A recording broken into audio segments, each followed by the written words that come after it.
Isa sa rason kung bakit hindi tayo nakakapagparami dito sa probinsya Katambayan dahil may mga kumakain sa ating mga sisiw. Yung daga, pinapatay. Sayang, galing po tayong Cebu, nagsinulog po tayo, sobra isang linggo din po tayong nag-bakasyon. At yan nga, nakabalik na rin po tayo sa ating manukan. At yung ating mga tinanim po ng mga mandidiagwa, yan po, tumutubo na. Yan yung mga pang merienda po natin sa ating mga alaga na nakakatulong makatipid sa ating katuka. Mayama sa puti na mandidiagwa. Ito na yung ating mga sisiyo. Malalaki na. At ito yung forma ng ating manukan, marumi. Mga dahon po ng akasya na uhulog. Sobra isang linggo din po tayo. Pinipin natin yung ating oras. Mga bakasyon talaga tayo.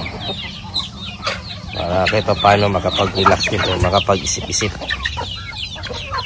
Sa ating pagbakasyon Katambayan, yan po yung mga nadatnan po natin. Wala naman tayong nakikitang masakit sa ating mga alaga ngayon. Wala pong may sipon. At sa pangit po ng panahon ngayon, kailangan na talaga natin na mag-vaccine po sa ating mga alaga. At baka sa susunod na linggo, na-busy tayo. Hindi po talaga natin na nabilhan ng vaccine yung ating mga alaga para kahit paano mabigyan po natin sila ng proteksyon. Sa panahon ngayon na isa sa number 1 po na sakit ng ating mga alaga, sipon. So, sa susunod na linggo, bibili po tayo ng Lasuta plus IV para sa ganon ay kampante po tayo na yung ating mga alaga sa range, hindi po basta-basta magkakasakit. At kahit doon sa kabilang manukan ay isasali na din po natin. Marami naman yung mabibigyan ng ating vaccine po. Nung wala naman po tayo dito, pinaalaga lang natin yung ating mga alagang manok. At yun nga, nagbigay lang po tayo ng pera suhol sa ating kaibigan. Pwede rin naman po na kung may trabaho po kayo, mag-alaga po kayo ng mga ganitong manok, pwede nyo rin po na swelduhan po sila. Depende din po sa dami ng manok yung isisweldo nyo po sa kanila. Sa atin po, kahit sa isang buwan po magbigay po tayo dito ng pasweldo sa ating mga kaibigan para mag-alaga kahit 1,500 to 2,000. Kung ganito karami, wala pong problema po. Yung mga bigyan nyo na po ng trabaho, extra na trabaho, yung walang ginagawa, kumbaga may oras, lalo na po mga farmers o farmer na kakilala nyo po na may oras po sa pagpapakain ng manok, pwede nyo pong kontratahin na sila yung magpakain, mag-alaga ng yung mga manok. At pasyal-pasyalan nyo lang po, lalo na po sa may mga trabahong 8 to 5, pwede po talaga para sa ganun magkaroon din po kayo ng extra income. May kita naman po talaga dito. Isa sa pinaka-safe na alagaan, number 1 na hindi ka malulugi, ay yung pag-aalaga po ng mga upgraded native chicken. Ito po yung mga manok na talagang masasabi ko po na kumbaga hindi ka mahirapan alagaan at hindi ka rin po mahihirapan ibenta. Mga pabo, manok, at hindi ka magsisisi sa pag-alaga ng mga manok nito.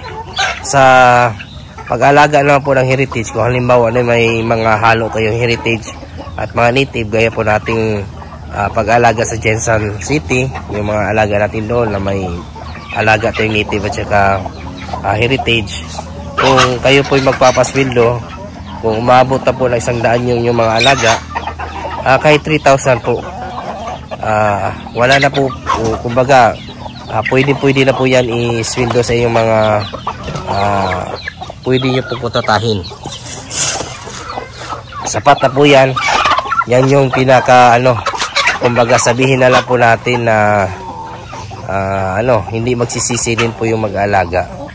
Madali lang naman kasi pakainin yung mga alaga natin at pagpalit po ng tawag nito tubig. Yan lang po kasi yung mahirap, yung pagpalit ng tubig. Pero kung tutuusin man po, hindi naman po abutan po ng isang oras yung pag-aalaga o kumbaga pagpapakain at pagpapainom sa ating mga alagang manok. Pagpapalit ng mga tubig sa mga sisiw. So, madali lang po, hindi po talaga mahirap. At kung marami talaga yung manok, pwede rin po talaga na maliban po sa 3,000 o buwan ng sahod po nila, depende sa capacity niyo po, 2,500 ba, 2,000 ba, magbigay din po kayo ng porsyento pag may benta sa inyong mga alaga.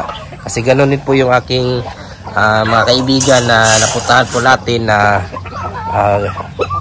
maliban sa sweldo, meron din pong porsyento sa benta ng ating mga alaga. Pwede kayo magbigay ng porsyento po na 10% o di kaya 20%. So, depende talaga sa kaibigan ko po na nadatnan, sa dating manager po dati na napuntahan po natin na nag-alaga ng mga cross heritage pangkarne, napupudyos ng pangkarne at sisiyo.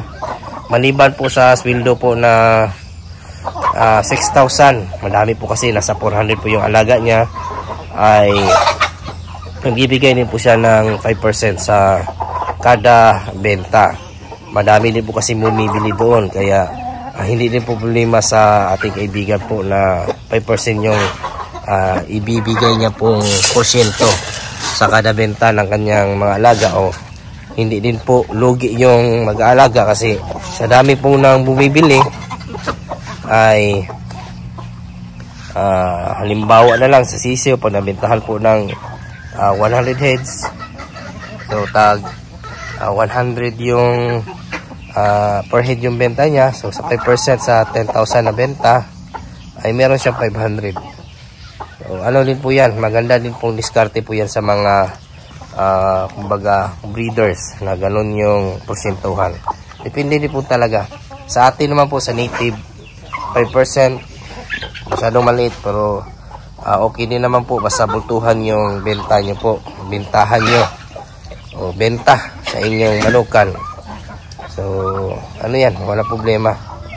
Isa din po sa nakita ko na problema po ngayon sa ating mga alagang manok na napipilay ay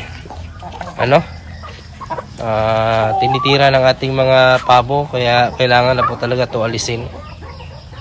Isa po tayong mga malalaking manok dito napipilay.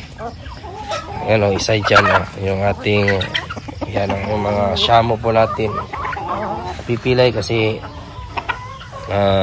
inaaway ng ating pabo. So wag po natin hayaan na maging ganyan yung ating manukan kasi mauubos yung ating mga babae, lalo na yung pabo din po kumakasta yan. Pag may nakikitang inahin na mga manok na kumbaga naka down, naka higa, sigurado kakastahan yan at ang mangyayari, mamamatay yung ating mga alaga, mapipilay. Ito kailangan na to na lechonin siguro, ibenta natin, sinasabong yung ating mga maliliit nga din. So yan po yung natin, mababahagi sa pag-aalaga ng mga native, kung paano magpasweldo sa ating mga alagang manok, kung ano yung porsyentuhan, kung magbibigay din po kayo. Yung pagbibigay ng porsyento sa pag-aalaga, yung benta, ay hindi depende din po yan sa inyo. Hindi ko na naman po sinasabi na bigyan nyo po ng porsyento. Ang akin lang po ay depende din po sa dami ng ating mga alaga. Depende din po sa desisyon nyo. Kung tingin nyo po ay kaya nyo magbigay ng porsyento, magbigay po kayo. Wala problema po yan. Pero kung sweldo lang, okay din naman po. Magpasweldo po kayo ng makakilala nyo po na walang ginagawa. Bali, mahulog na lang po nila na maging extra income na din po yung pag-alaga ng manok nila. Sila yung ating papaalagain. Yan lang po yung mga ganapan ngayong araw mga katambayan, at maraming salamat po pala sa mga bago po natin subscribers and viewers. Welcome po sa aking channel, at kung kayo lang po ay napadaan ngayon, sana po ay consider nyo po na i-follow, i-like, subscribe. Napakalaking tulong po yan.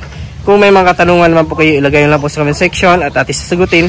At huwag kalimutan i-click yung notification bell para sa mga susunod na videos. bago muna tayo magpaalam, shoutout muna natin yung ating mga kaibigan dyan na si Liza Ambe from South Korea, Alvin Lubigan. At sa mga nanood po dyan ngayon, shoutout po sa inyong lahat. Sa mga hindi ko lang po na shoutout, isa-shoutout ko lang kayo sa susunod. Maraming salamat, God bless at ingat po kayo palagi. Bye bye.